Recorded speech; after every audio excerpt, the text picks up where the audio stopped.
We also want to show you a rather grim sign of our times. It's not far from here in Midtown Manhattan. The national debt has grown too large for the national debt clock.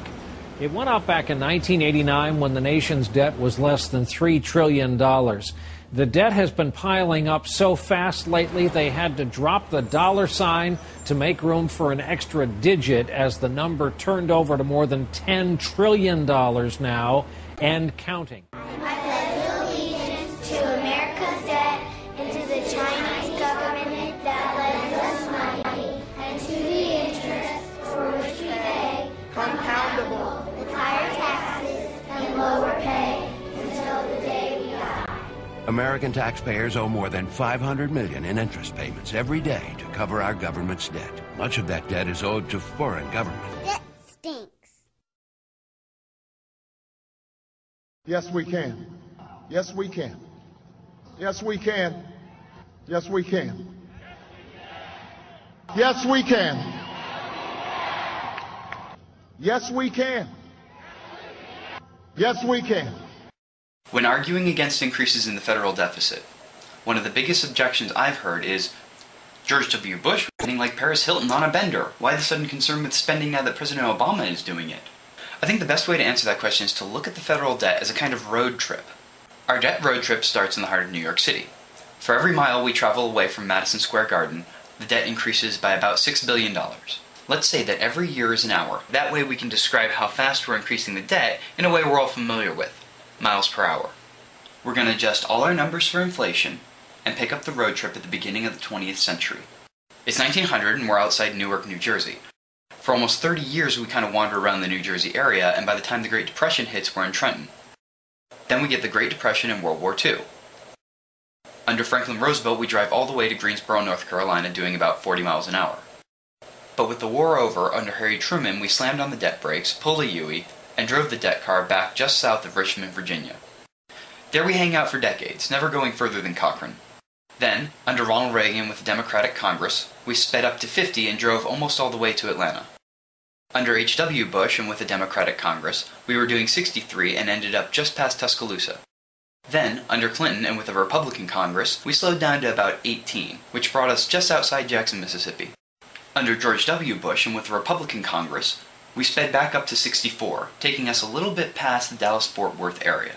This was the fastest the debt car had ever gone in history. At which point, Bush got out of the driver's seat and Obama got in, and we started going backwards. I try to be funny. No, I'm kidding. According to his own budget estimates for the next 8 years, President Obama plans on driving the debt car at 174 miles per hour. This is not an extrapolation of 2009. This is the president's own budget predictions for the next 8 years. I can understand someone who's comfortable doing 63 getting pretty freaked out when they suddenly start going 174. My mother is one of those people, as is my wife.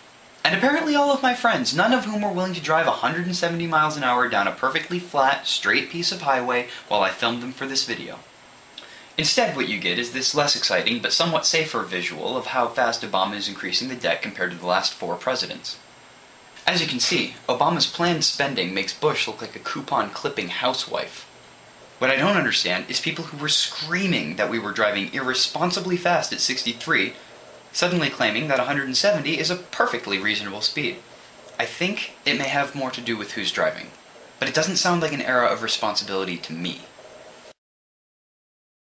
Everybody, let's sing it together on the count of 3. All right. Yeah. I like that. 1, 2, 3.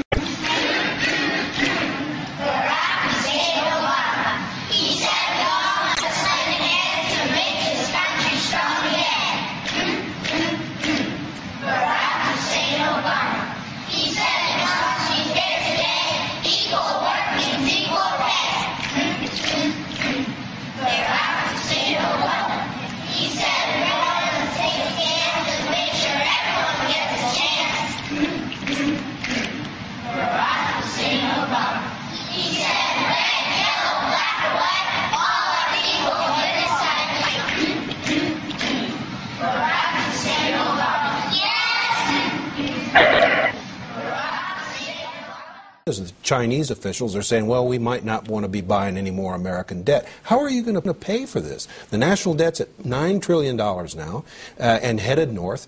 How are you going to pay for all these things you want to do? I want to put a tax cut of up to $1,000 into the pockets of 95% of working Americans. Bullshit! If you're a family making less than $250,000 a year, my plan will not raise your taxes one penny. Bullshit! Not your income tax. Bullshit! Not your payroll tax. Bullshit! Not your capital gains tax. Bullshit! Not any of your taxes. Bullshit!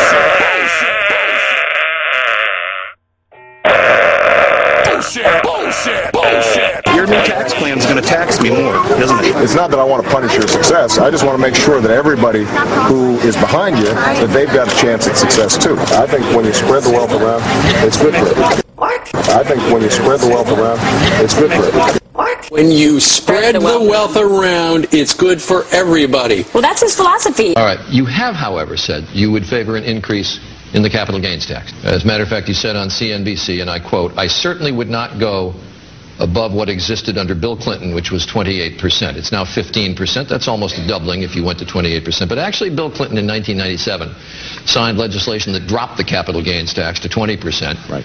And George Bush has taken it down to 15%. And in each instance, when the rate dropped, revenues from the tax increased. The government took in more money. And in the 1980s, when the tax was increased to 28%, the revenues went down. So why raise it at all? Especially given the fact that 100 million people in this country own stock and would be affected. Well, Charlie, what I've said is that I would look at raising the capital gains tax for purposes of fairness. That stinks. That stinks. That stinks. I want to put a tax cut of up to $1,000 into the pockets of 95% of working Americans. Bullshit! If you're a family making less than $250,000 a year, my plan will not raise your taxes one penny. Bullshit! Not your income tax. Bullshit! Not your payroll tax. Bullshit! Not your capital gains tax. Bullshit! Not any of your taxes. Bullshit! Bullshit! Bullshit! Yes, we can. Yes, we can. Yes, we can.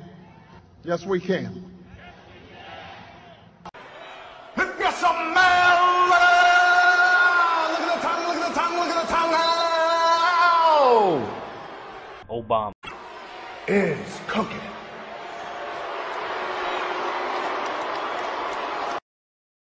Yes, we can. Yes, we can. Yes, we can. Yes, we can.